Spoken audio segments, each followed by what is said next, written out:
Okay, so right now I'm only playing hockey twice a week, and so like there was a 6-day period where I didn't play hockey. I finally have hockey. I accidentally got the times wrong. I show up an hour late. I get on the ice, and the fucking Zamboni gets on with me, and I'm like, dude, I fucking melted down. I was in the locker room just literally in my towel, staring at the ceiling for an hour straight. I couldn't be more fragile. That's so fragile. I'm like, welcome to the Smart Nonsense Podcast, where we talk about entrepreneurship, self-development, challenging norms. We're back, baby. We're back. Nicky, we're sick, dude. but we're back. We're back. Happy to be here. Pop, 2 hours late. No biggie. You've just one and a half. You've just been stuck in the year 1803, which is fine. I'm sure we'll get into it today. Dude, I don't think we'll get out of it. Oh, no. He's still there. Because when we talked last night, you were in 1803. I know. No, I thought I almost made it to 1942. But World War II? World War II. We're just getting there. The Japanese invading Singapore. This is our problem. I don't remember what we talked about last podcast, but we have a lot of potential energy. A lot. Some would say the most. Like it's like a black hole of potential energy. I'd say that, yeah. Meaning our lives are best when we can just spend all day researching, rabbit holing, and writing. Well, maybe. No, dude. Oh no. I just looked into the light directly. I'm blind. So yes and no. Yes and no. I like that, but as I'm doing that, actively researching and writing for the last 2 days on something that'll probably just get seen by a couple thousand people and then just evaporate. That hurts your soul. That hurts my soul. Well, so there's a couple things. Going on there. When you say a couple thousand people, it's really like a dozen thousand, which is great. So that's kind of the potential energy I'm talking about. Like when we post a short, it goes out to, in my case, 1 in some odd million people. Oh, dude, come on. In your case, hundreds of thousands. So call it 1.5 million people. When we put out a newsletter, it goes out to 10,000 people. We just crossed 10,000 subscribers. What's the date? It's August 17th, 2023. Nice. That's nuts. That's actually nuts. So that's the kind of potential energy I'm talking about, is like, I don't know. It's only kind of like year one of our content actually working. One thing I was thinking about, it's like, I think both you and I are super fans of My First Million, but how many My First Millions from 3 years ago have we listened to? All of them? Like, what do you mean? Oh, you've listened to all of them. I meant in like, I don't know. I'll listen to all the ones that come out now, but I don't really go back and listen to too many. So I kind of feel like really no one's going to see this, and it just gets lost in the sauce of work. Basically, like, this is a really, really sick job if you want a job. But I don't want a job, dude. I'm not here to be a writer. I just like researching things and then coming on the pod and talking about them. But now, so you're thinking like your time is better spent writing and hitting the bigger audience, which is shorts. I'm actively like, I don't even want to make shorts, to be honest. I'm actively like, this doesn't compound. Like, my brain is like, I don't see this. Like, maybe it'll go viral. Maybe it'll like have a little compound. But like, the much better thing, which we talked about yesterday, private conversation, not recorded, was we're good at the process, which is awesome. Like, we can write pretty well and we can like coordinate with illustrators pretty well. But really, like, what we should be doing is coaching, where it's, we understand the process enough. We've like gone pro, if you want to give that analogy. And now we're going to train the next Serena Williams or whoever to write. And we can give the right feedback because we've been there and done that. So I'm like I still think we have a while, like a great amount of improvement to have in writing. Not as much in animation because I think we're pretty good at giving feedback, but like we're good enough to give feedback to other people, and that's like our superpower. And I like that because it compounds, because we're like training someone that can do it, and it's like not ourselves. It just feels a lot better than being the one that has to clock in, Dude, at in 9 a.m. and rip. 1803. I love that though. Don't get me wrong. Like I want to learn about that, and I really like I'm going through and like drawing on a map. Like here's going around the Cape Horn thing of Africa, and here's going through the Suez Canal.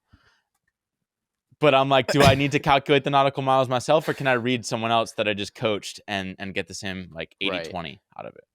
Right. It's pretty low leverage. I guess to your compounding point. So what's in your MFM point is interesting, which is like once you're in, you listen to everything, but you're not going to go and back listen. So then you're Which, like, well, why am I putting all this energy into this stupid 1803? Like I'm going to spend 2 days writing this thing on Singapore 1803. But I guess I'm like, until the audience is massive, then just do less, I guess. Like be like yeah, but I don't do want to. Like right. once I'm in it, I'm in it, dude. That's the catch-22. I'm like, do the 90-minute version. I The 90-minute. I know we version. love constraints, and we give constraints to everybody, and then in coaching we're like, why didn't you follow the constraint? But it's really fucking hard when it's like our illustrators, they'll just be like, I just got really jazzed by this one like historical illustration and just like research the shit out of it and wanted to make it accurate and all these stupid details that probably don't show to 99% of the audience. I'm that person. I'm like, we're talking about what the fuck is a nautical mile? Why is that not a normal mile? Like, what is this? So now I'm like barding all that. What's a knot? KNOT. Oh, Why? dude, don't even start. I'll go Why down are the forever. units? Why are units units? Why degrees? Why degrees, minutes, seconds? Why? But I think I like the idea of like, I'm fine recording the podcast because this like is the opposite of work to me. This is like the venting therapy, like fun riffing back and forth session, which I'll do forever, obviously. Writing, it feels like some form of actual work. Like, yeah. Especially like we said, when you're up against deadlines. Well, it feels like play if you can just, if everything else is humming along and you can just go off and explore and rabbit hole and write your little book report. Well, that feels like play. When there's deadlines, it's like high pressure. What I really like, and there's a lot of threads there. This might just be like the catch-22 episode. But what I like, I want to do more Singapore. Like, I think I like Paul Graham because he puts out these essays, maybe like one a month or whatever it is, and they're going to last for decades. Hang on, that's interesting. This might rebut? Well, this might contradict your MFM point. When I find an evergreen writer like Paul Graham, or who's that Gupta guy, Ravi Gupta? Yeah. I go and I actually load up all of their previous work because it's still relevant, and I read all of it. Right. So I'm like, maybe I don't go and back listen to MFM because it's kind of current eventy. Right. Well, here's the problem though with going daily is you got to do like the 90-minute version. And so I almost need like, I know for a fact. So right now our email is daily. For the first time ever, we missed a day, like first time ever, like the first time in a month and a half, we missed daily. And then we missed it a backup day. Basically what we realized in hiring, when you're actually hiring the best often have jobs. Yeah. Like they're the best for a reason because everyone wants them. And so, okay, this person has a job. Now we try and like pull them away immediately. And they're like, hey, like I'd love to join, but like my employer, like I got to like tell him I'm leaving because you just made this job offer. And then it takes like 2 weeks, 4 weeks, like over a month sometimes if they're like really nice people. It's like, we're just like spawn trapped of now like our one illustrator who's burned out like is going on vacation and we're gonna miss like a week, and I don't know what we do, but like there's just like crazy. What was my point, dude? What was my point? Potential energy? I got a lot of points. Hiring the best. Well, one of Catch my 22. points is going to be like, Pick your point. I really want to go deep, but we need to go daily, which requires that we don't go deep. And daily requires a lot of illustrators, and we have 0 as of the moment. But we have like 3 potentially coming in the next 3 weeks. And it's like, dude, It's catch 22, dude. it's just it's you know what it is it's like I want to make the analogy that it's like fixed costs are in the short run. It's like in 10 years, none of this matters. That's why I feel like a bitch venting about it, because I'm like, why do people care? Because we missed 2 emails this week. Like, right. no It's one really like, cares. yeah. It's just kind of interesting. One thing that's interesting is dude, how about 2 things? Because you just said it. Another thing that's interesting Give me is I might, dude. Watch out for my list. Let me focus though. Okay. So it's like I can write this. Well, it's now taking me 2 days, and it'll be like a proper like, here's the history of Singapore, why it's so dope, and it'll be like, it's a nice thing to reference in the future. But I don't think I would have written that. Keep it top of mind. I don't think I would have written that if you came to me and you're like, hey Dylan, write like I don't know, a 20-page summary of Singapore. Right. I'd be like, no fucking way. But if you're like, hey dude, can you get this really short 1-day email out tomorrow? I'd be like, how about 20 pages? Right. So I'm realizing you just have the Tim Urban gene. It's like dude. There is no, it's like so extreme. It's like either you do the bullet point version or you have to do the most nuanced, like you're going to go all in. And I'm like, just what's the 70-minute version? Can we have that? Because that's good enough for 10,000 people. Really fucking hard. But that's what I see. The problem with me is I'm like the 90-minute, like 10,000 person version. That'll never go beyond that. Actually, Hormozi, dude, if we want to like turn this into a good podcast, Hormozi, he talked about this idea where he's like, I could make my book. I think his first book he was talking about, $100 million offer. I think this was from Danny Miranda's podcast. He was like, I could make that book, like a good book, and try and like push it to a lot of people, get them to promote it, and they sell it, and it does well. Or I could put in 100 times the effort. Like just absolutely do like make the absolute best book of all time, which is only really like 3 times better than maybe the next best book. But because everything's power laws, that 3 times better gets all the distribution for all of time. And I don't have to promote it ever. People are just sharing it with each other for the next 20 years, 100 years, whatever. So I'm like kind of in the same camp where it's like, if you just make the dopest thing on Singapore, it's like, oh, everyone's going to refer back to it, versus if you make like an okay thing on, I don't know, whatever your like Tesla electric cars is. But yeah, that's kind of, that's kind of the difference between a book and daily. It's like, you only get so many shots at writing a book. Yeah. Because it takes so much time and energy. Yeah, you might as well do that final 3% where all the power law is. Well, one thing that I liked about Naval, how he's like, I don't really read books anymore because it's 90% fluff. Like the core point is essentially a blog post that they just expand to a book. Yeah. So I'm kind of, and I think Tim Urban made a mistake by writing a book. Like he probably acknowledges it like take 5 years. 6 years. Yeah. 6 years. Much more of an impact just writing dope blog posts.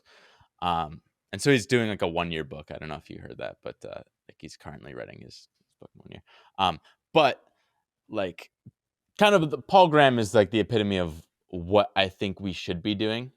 If there is a version of like, what is the highest leverage thing for us to do? I think it would be like podcast plus writing these deep dives potentially, and then coaching the person that does daily.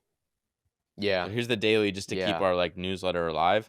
And then like once a month we drop a deep dive just from one of us. That's like, which is kind of like your welcome email, right? Like you spent an insane amount of time writing that email, and it had that kind of viral effect, which was like everyone was sharing it. They're like, this is the craziest thing I've ever seen. I forwarded this to 5 friends. So it's like you/we should be doing more of that. While you're coaching the person on slightly lower leverage, like just getting out the 90-minute daily editions. Right. Yeah. Are we It's like, constrained by money and resources? Absolutely. yeah. So here's the catch That's the 22. catch-22. So Well, okay. that's also the potential energy. Like we have all this potential energy like that we kind of like need to grow into, but we're constrained by money and cash flow. It's And just like weird. bandwidth. And Because bandwidth. It's so weird. so the current catch 22 or there are so many of them, but like, okay, so here's the problem, right? We have a daily email that has to go out. When we don't have illustrators to do it, we just like spent a lot of time hiring. So then we're like burned out mentally. But then like I can't do more than one thing a day. 1803. It's really fucking hard. So like I use all the creative energy. Belky, you're kind of an anomaly, but like I'll use all my creative energy on that, and then whatever. It'll take a day in theory, but it really takes 2 days. So I'm like 2 days to write one thing. That means to get 3 out a week, it takes fucking 6 days. I don't work 6 days a week. I barely work 4 because I gotta I don't know, personal life stuff. There it is. Pack it So up. then Pack it up. Pack it up, dude. Oh fuck, dude. That's it's just like all that mental energy goes there, and then there's like none left for how does the business make money so that we can hire an operator, which is Henry's brother Jack, who can take over. I think the only there are thing too I many. do differently is like having fairly hardcore time blocks. Like if I'm on a 30-minute call, at minute 28 I'm hitting it. Whereas like if you're hanging on the call, you'll just hang. You're like, Yeah. did I have a hard stop? I Well, did. It was 1803, but I'll give you another hour. And that's I just like just difference. I context switch, I guess. okay. So, dude, Different superpowers. here's a problem. So Oh no, personal life. it's all interconnected, dude. So there was Gladwell. I read a little Gladwell interview with Tyler Cowen the other day. His transcripts, not the podcast because those are boring. The transcript. He's saying how basically Gladwell has lived like the easiest risk-free life. Like he was just like born in a nice place, had an awesome family, like just got to explore his creativity. His books popped off. He's like never really had hardship. He's just been playing like his whole life, and nothing's ever felt like a risk. Yet he's had this massive impact. So I'm like, oh, I want to live like Gladwell. And Naval talks about this too. He's like, yeah, the best relationships, like the best work, like everything just feels like play. It's effortless, it's frictionless. So now I live like that. And I'm like, anytime I have to like cut off something that's fun, I'm like, oh, that sucks. Like that feels like a job now. Because I wanted to keep doing that, like a conversation or writing this 1803 thing or like whatever it is. I know what this is called. I saw it the other day. I think it's like you're a hedonist. Hedonism. It's just like pleasure seeking. It's just like pure pleasure seeking. I think that's what it's called. Yeah. Maybe. Yeah, the but pursuit of pleasure. So the thing is like 95% of the time, at least like the way we've designed the company, that works. Like I can do that. But the problem is now my life is the nicest little designed heaven you can ever have. So the 5% of the time where there's just a little bit of friction, everything erupts, dude. I shut down. I physically, dude, I told Implosion. you. I went, okay, so right now I'm only playing hockey twice a week. And so like there was a 6-day period where I didn't play hockey. I finally have hockey. I go, I accidentally got the times wrong. I show up an hour late. I get on the ice and the fucking Zamboni gets on with me. And I'm like, dude, I fucking melted down. I was in the locker room just literally in my towel staring at the ceiling for an hour straight. Like I couldn't be more fragile. That's so fragile. I'm like, you couldn't. I don't know what you need. Maybe some stoicism or something. But it's like you couldn't find anything else to do. That's I was so rattled, fragile. dude. I couldn't talk to people. I was just like it was like 10 p.m. and I was just staring at the ceiling in I this don't know dark what locker that room. is. Um That's and brutal then though. but like 95% of the time it's like the best life ever because I like don't have alarm clocks. I don't have like any What's hardship at all. you know what it also is, which we haven't talked about in a while, is the trough, right? Like your dopamine has natural baseline. And when you're hedonistic pleasure seeker and your dopamine's crazy and you're like ready to go to hockey, and then you get there and reality is not what you thought it was, you just enter the dopamine trough. Like you have to balance out all the pleasure. So you're just slurping it up in the pigsty, dude. I You and your but like trough. I feel like my default can be higher than most people's default. Default Like dopamine? yeah, like the level. Like Yeah. I mean it's not I don't know if it's dopamine. Maybe that's like what I'm feeling when I'm like researching something deep or whatever. And I don't want it to stop. Like I It's don't like know, dude. uh, But okay, dude, you I not might need to I might psychiatrists. need to yeah. Well, Not psychiatrists. so we'll Oh, talk about the personal life? personal one after. Oh no. That's dumb Oh, nonsense. We don't off the record this. record. Um Hey, I'll give you something interesting. I was listening to the Colin and Samir Creator Support podcast, and they nice. were going over 7 highly effective habits of YouTube creators or something. Mhm. A play on that book, right?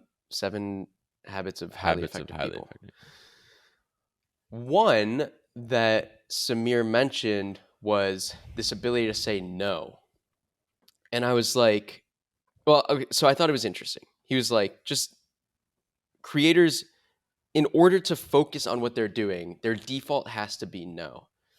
And I thought this was interesting because, like, in a former life, I was a super yes man, like, spread myself crazy thin all the time. And Mm. I've recently just been in this chapter of like, at work, with the newsletter, with our content, whatever, we know exactly what we need to do. It's Mm. working. I'm like, just exploit that. And so I've just been in this like ruthless chapter of no, where I'm like, I don't want to meet new people. I don't want to Mm. experience new things. I'm just like, it's like, and so part of this came out of this little podcast creator spotlight thing we were doing the other day. So it was Oh, both of us appearing on a podcast, which we never do. it's And I mhm. just thought, like, God damn, uh, the answer to doing that appearance should have been no. Like, it Well, just got in the I way. think That's kind of how this whole trough started, by the dude, way. yeah. That was at the beginning of this week. The funny part is the start of the pod, which we should have realized right from the start, like we did once we like got on. But we asked, we're like, "Oh, hey, the reason why we use Beehive, which is like what we're being interviewed about, Oh, is he gives it away. because oh, was I not He supposed to? shoots shots. Well, he shoots shots. No, it's fine. It's just like a fucking boring normal interview. No, I it don't was know. us. Yeah, yeah. But like we asked, we're like, hey, the reason why we use Beehive is because Sean Puri he used it. Like, did you do this interview with him too? And he's like, no, he didn't really want to do the interview, so he just sent us bullet point answers. Like, didn't know that was an option.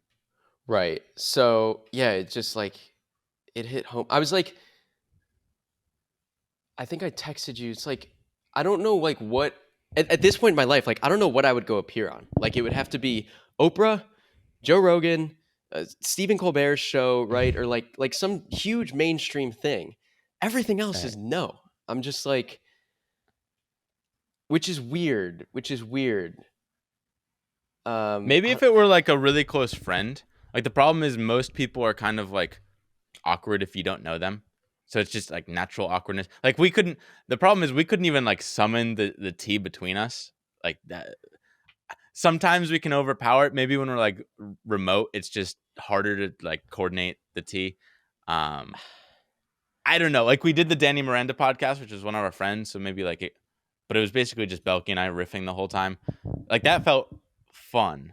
yeah, But then we just got fucking derailed by this, and that's why we don't have guests or anything yeah. on this pod. But yeah, to your point, like saying no to like I don't know why you'd go on podcasts. I don't know why you do really anything that you don't want to do. Yeah, it's just weird because for a while, right? Like especially when we were getting our start, you have to say yes to you want to say yes to everything. You have to do all the free work. You want to meet all the people. And then you kind of hit your stride, so to speak. And it's like then like every yes just gets in the way of doing the thing that you need to be doing. Mm.